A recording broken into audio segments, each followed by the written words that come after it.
Kamyar in Cheyenne was born in Iran. He grew up there, but he left in 1978 during the height of the Iranian Revolution. There's been neighbors outside all morning coming over, giving them blankets. There's also a DART bus over here that just got here about 5 minutes ago. Right now we're on Clive, and you can even see right behind me here the traffic. There's some semis stopped. I want to roll the window down just to show you too. We start news to go with breaking news. One person is in the hospital and another has been arrested after a shooting during a child's birthday party last night in Des Moines. And I hope you guys are enjoying this sunrise behind us as much as we are. You can see the sun poking out a little bit behind David. Those are the kind of people that he's focused on helping. A lot of uncertainty there, Olivia. And so, now, earlier this spring, some of those Afghan refugees were told to leave the country or face deportation. So what's their status? Yeah, Eric, well, right now the White House says that refugees with temporary protective status have until July 14th to leave the country. From corn dogs to my first scotcheroo, I even milked a cow, and now I'm warming up the slide for everybody heading out today. Thank you for sharing your beloved summer event with me. Guys, there's sounds and movements and things from every direction. The Waukee Community School District is helping families of soon-to-be kindergartners decide where they'll attend school. They're hosting their first ever kindergarten signing day. It's like they play football. Eric and Alex, you better bet for me, okay? Or else we're gonna have issues. Okay, I'm gonna go first.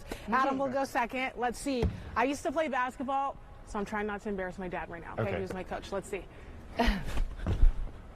Oh, so close. We're outside Waypoint Resources in Waukee. They're inside this church here, and Laura, they're doing their best. They tell me they're also strapped for funds, so they understand what it feels like for families anxiously awaiting benefits, because they too are having to make tough decisions because of their budget. The executive director here tells me this week they've seen 38 new households come in. Usually 2 new families per day is the average. At Waypoint, 35% of the households that use their services also rely on SNAP. Without those funds, they will be forced to depend on the pantry even more. Because of that, Waypoint has cut back on buying protein like chicken, eggs, and milk, swapping those out for cheaper options like peanut butter and canned goods. The pantry says people assume that in suburban areas like Waukee, people don't need federal assistance, but that's not the case. They say now they're seeing folks they haven't before. Our suburban food pantries, we're all talking, and we're like, what are you doing? What kind of changes are you making? Are you increasing hours? Are you increasing staff? Where are you sourcing your food, and can I get on that too? Because now with this increase of families, the big question is, how are we going to have enough food on the shelf to meet this increase? I reached out to another food pantry, the Food Bank of Iowa, to see if the judge's order to the Trump administration to fund SNAP with contingency funds would actually make a difference for Americans before tomorrow.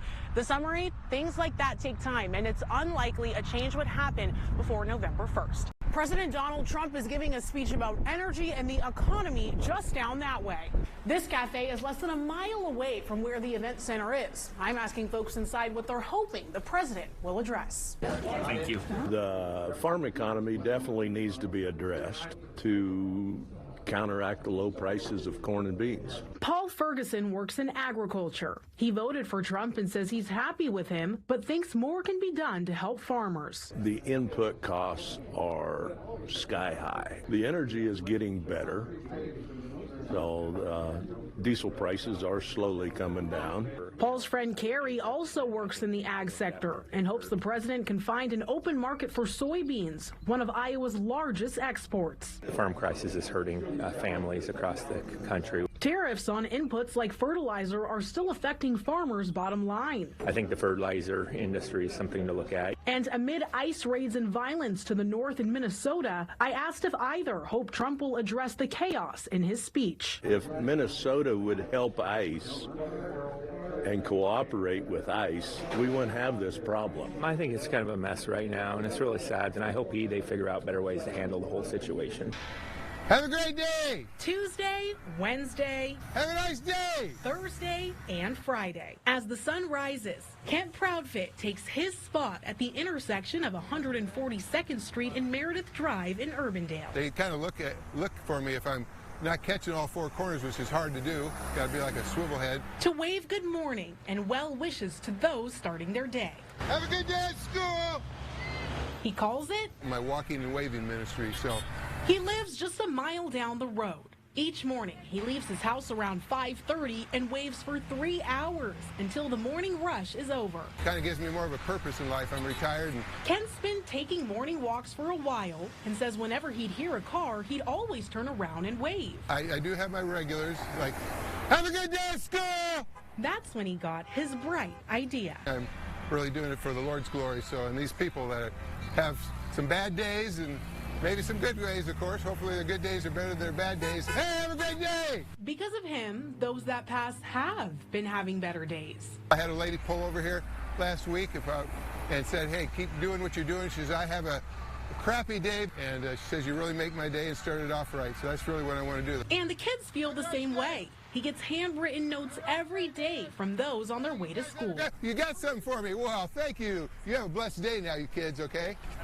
I get more out of this than they do, really, when it gets down to it. During his off days, Saturday, Sunday, and Monday, I really am anxious to get back into getting out here and waving and trying to make people's days anyway. So much so, he's already thinking ahead for the months to come. Arranged to park at Maplewood Farm across the street. I won't be walking. I'll just drive over here and carry my chair over. Because now he's a regular. Be bundled up and see if I can gut it out through the winter, too. The nice man on the side of the street. In Urbandale, Olivia Tyler, KCCI 8 News, Iowa's news leader.